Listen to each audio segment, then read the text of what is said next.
In this video, we're going to explore how to stop procrastination in 2025 with some practical tips and strategies that you can start using right away. Whether it's schoolwork, personal projects, or daily tasks, we all suffer from putting things off. But it's time to take action and make 2025 the year of productivity. So let's jump right in. First things first, let's dive deeper into understanding procrastination. Procrastination is not just about laziness or poor time management. It often involves complex psychological factors that impact our daily lives. Many people think of procrastination as a straightforward choice to delay tasks, but it can often be a symptom of deeper issues such as fear of failure, perfectionism, or even anxiety. Imagine you have a big project due next week. Instead of starting on time, you find yourself scrolling through social media or binge watching your favorite series. At that moment, it might feel like you're choosing to relax, but there's usually more to the story. For instance, if you're a perfectionist, the thought of submitting anything that isn't perfect can paralyze you. This fear of not being good enough isn't just a hurdle. It can lead to an endless cycle of delay where you're constantly seeking the ideal moment to start, but never actually taking action. It's important to recognize these feelings for what they are, barriers that can be overcome. Let's also talk about how overwhelming tasks can contribute to procrastination. If a task seems too large or complicated, it's easy to become daunted and choose to avoid it instead. This creates a vicious cycle where the longer you wait, the more that task looms over you, causing stress and leading to further procrastination. Additionally, research shows that around 15–20% of adults regularly procrastinate, and it's not just teenagers or students.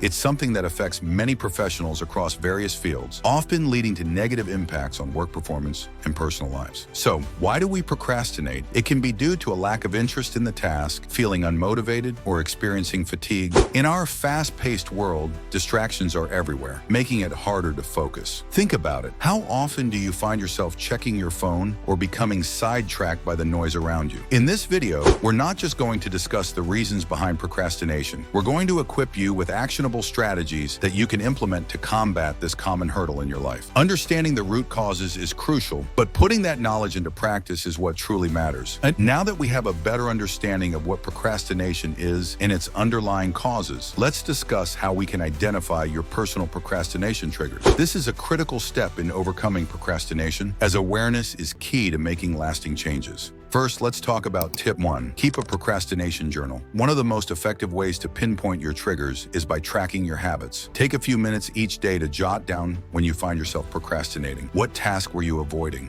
What emotions were you feeling at that moment? Were you bored, anxious, or overwhelmed? Over time, patterns will begin to emerge. You may notice that certain types of tasks consistently lead to procrastination. For example, are there specific subjects or projects that you dread more than others? By keeping a detailed record, you'll start to see which situations or feelings lead you to delay. Another useful strategy is tip number 2. Play the why game. If you find yourself avoiding a particular task, ask yourself why. This isn't just about identifying the superficial reason, but digging deeper.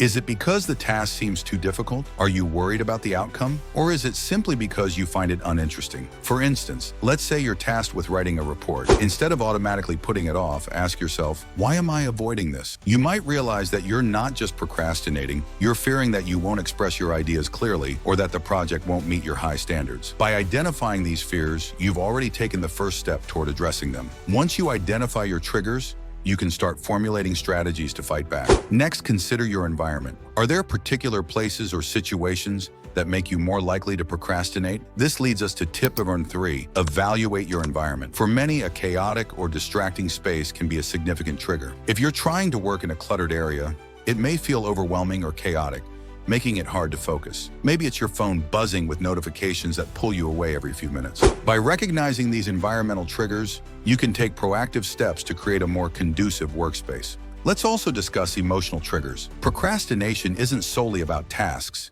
It's often tied to feelings. For example, feelings of anxiety or fear, as mentioned earlier, can lead to avoidance behavior. If you notice that certain tasks make you feel anxious, consider tip number 4. Practice emotional awareness. Before diving into a task, check in with yourself. Take a moment to recognize how you're feeling. If you're anxious, acknowledge that emotion and remind yourself that it's okay. Sometimes, simply validating our feelings can lessen their power over us. Lastly, let's not forget about time perception. Sometimes we underestimate how long tasks will take or overestimate our future motivation. This leads to procrastination pitfalls. You might think, I can always do it later, without realizing that later may come with more distractions or added pressure. This brings us to tip number 5, set immediate deadlines. Instead of focusing solely on the final deadline of a project, create smaller temporary deadlines for each segment of the task. This creates a sense of urgency and helps you manage your time more effectively. Ultimately, the goal here is to build self-awareness around your procrastination habits. By identifying your triggers, whether emotional, environmental, or temporal, you'll be better equipped to devise strategies to combat procrastination head-on. Let's move on to an essential strategy that can dramatically improve your productivity: setting clear, achievable goals. Tip number 1, use SMART goals. First, let's talk about creating SMART goals. What does SMART stand for? It's an acronym that represents specific, measurable, achievable, relevant, and time-bound. By refining your goals through this framework, you give yourself clarity and a solid path forward. For instance, instead of a vague goal like "I want to get fit," rephrase it into a SMART goal: "I will work out for 30 minutes 3 times a week at the gym." This gives you a specific action plan, a measurable output, and a clear timeline to hold yourself accountable. By making your goals specific, you reduce ambiguity and increase your focus. This clarity minimizes the chances of procrastination because you know exactly what you need to do and when. Tip number 2, break it down. Next up, let's discuss the importance of breaking larger tasks into smaller, manageable chunks. Large tasks can feel daunting and overwhelming, making procrastination a tempting option. Imagine you have a significant project due in a month. Instead of letting it loom over you like a dark cloud, break it down into smaller tasks. Create a timeline that outlines what you need to accomplish each week leading up to the deadline. For example, in the first week, you could focus on research, the next week on outlining, then move to drafting, and finally revising. Breaking tasks down not only simplifies the workload, but also allows you to experience a sense of accomplishment as you complete each smaller task. This incremental progress can boost your motivation and keep you on track, reducing the urge to procrastinate. Tip number 3, write it down. Another effective strategy is to write down your goals. Research has shown that simply writing down your goals makes you more likely to achieve them. Use tools like a planner, a digital app, or even sticky notes on your desk. This physical representation of your goals keeps them at the forefront of your mind. When you visualize your goals, you're not just thinking about them, you're committing to them. Seeing your goals laid out can serve as a constant reminder of what you need to achieve and why it matters to you, reinforcing your commitment and focus. Tip number 4, review and adjust. However, setting goals isn't just a one-time event. You need to actively engage with your goals regularly. Tip number 4 is to review and adjust your goals periodically. Set aside time each week to assess your progress. Ask yourself, are you meeting your targets? What obstacles are you facing? Do your goals still align with your priorities? This reflection process not only helps you stay accountable, but also allows you to make necessary adjustments. Life is dynamic, and sometimes your goals need to evolve with your circumstances. If you find that a particular goal is no longer relevant or too ambitious, it's perfectly okay to recalibrate. Just remember, the key is to remain flexible and adaptive while still focused on achieving meaningful progress. Tip number 5, celebrate small wins. Lastly, let's not forget about the power of celebration. When you reach a milestone or complete a subtask, take a moment to reward yourself. Tip number 5, celebrate small wins. Acknowledging your achievements, no matter how small, creates positive reinforcement. It fuels your motivation and encourages you to continue pushing towards your larger goals. Whether it's treating yourself to a nice meal, taking a break to watch an episode of your favorite show, or simply enjoying a moment to reflect on your progress, celebrating small victories helps combat procrastination. By setting clear, structured, and meaningful goals, you're establishing a solid foundation for productivity. This will not only help you steer clear of procrastination, but will also empower you to take charge of your time and energy effectively. The right environment can significantly influence your productivity and help you overcome procrastination. Tip number 1, declutter your space.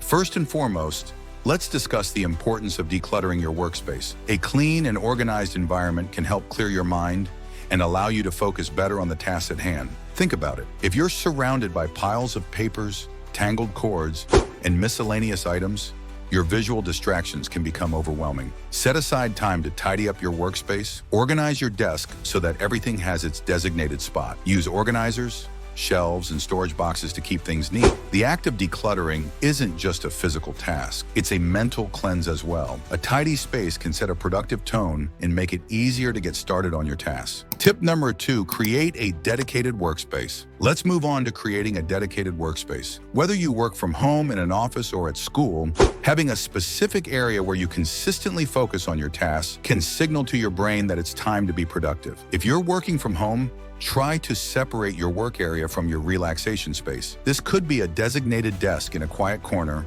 or even a specific room. Setting this boundary can help you get into the right mindset as soon as you sit down at your workstation. Surround yourself with items that inspire you, like motivational quotes or personal achievements, but also keep the space free from distractions. If you work in an open office environment, consider using headphones to block out noise and help you concentrate. Tip number 3, control digital distractions. Speaking of distractions, let's address the digital landscape. In our modern world, it's easy to get sidetracked by notifications from your phone, emails, or social media. Tip number 3, limit your digital distractions. Consider setting boundaries for your digital devices.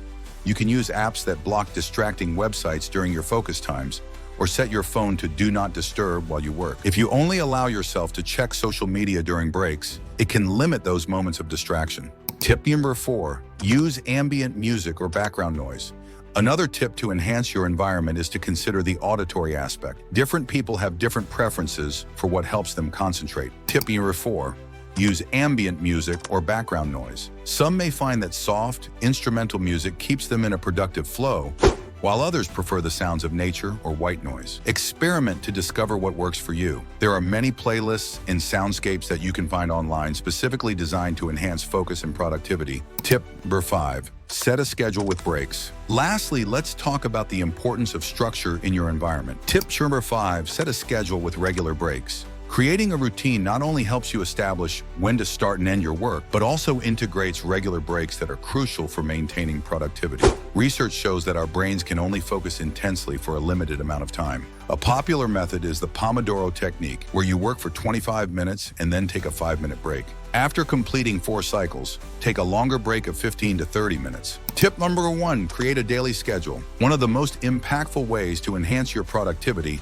is by crafting a daily schedule. Tip number 1, take a few minutes each night to plan out your next day. Write down the tasks you want to accomplish, along with specific time slots for each. This not only provides you with direction, but also helps you mentally prepare for the day ahead. For example, start by identifying your most important tasks. List them in order of priority and assign approximate timeframes to each task. Tip number 2, design a morning routine that energizes and prepares you for productivity. Consider starting your day with activities that promote positivity and focus. This could include light exercise, meditation, or simply enjoying a healthy breakfast without the distractions of technology. The actions you take in the morning can significantly influence your mental state for the entire day. Tip number 3, time blocking. This method allows you to allocate specific blocks of time to different activities throughout your day. To implement time blocking, examine your daily activities and categorize them into blocks of focused work.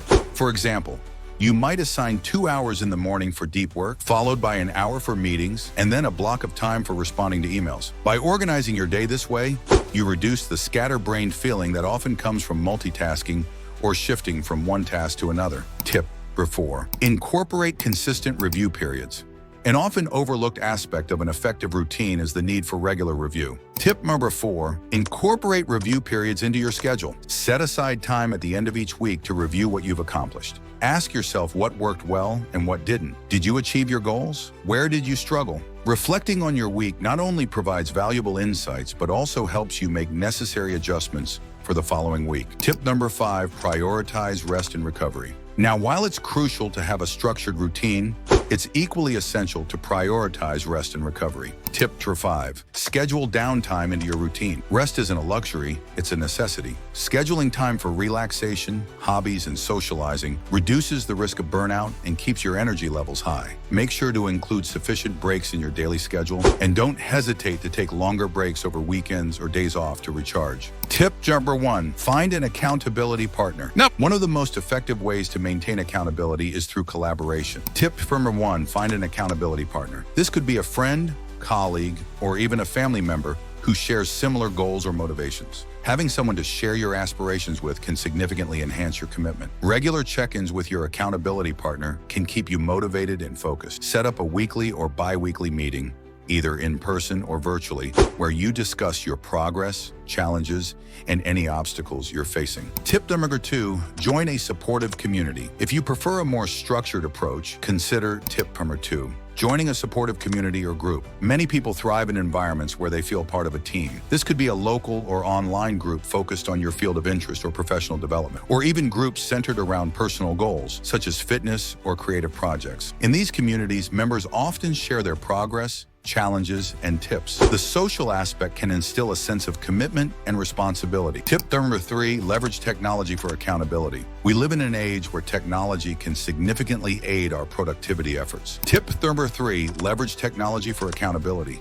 There are numerous apps designed to help you set goals, track progress, and hold yourself accountable. For instance, task management apps like Todoist or Trello allow you to break down your goals into actionable tasks and assign deadlines. You can also use habit tracking apps like Habitica or Streaks to monitor your daily habits and keep yourself motivated. Tip number 4, set up rewards and consequences. Another method to boost accountability is to establish a system of rewards and consequences. Tip number 4, set up rewards for achieving milestones and consequences for not meeting your goals. For example, decide on a small reward for completing a task, like treating yourself to your favorite snack or enjoying a leisure activity. Conversely, think about what you might impose on yourself if you fail to meet your deadlines. A temporary restriction on a privilege, like social media or TV time, can reinforce your motivation to stick with your tasks. Tip number 5, reflect on your progress and adapt. Finally, it's essential to regularly assess your progress, not just in terms of what you've accomplished, but how accountable you've been along the way. Tip number 5,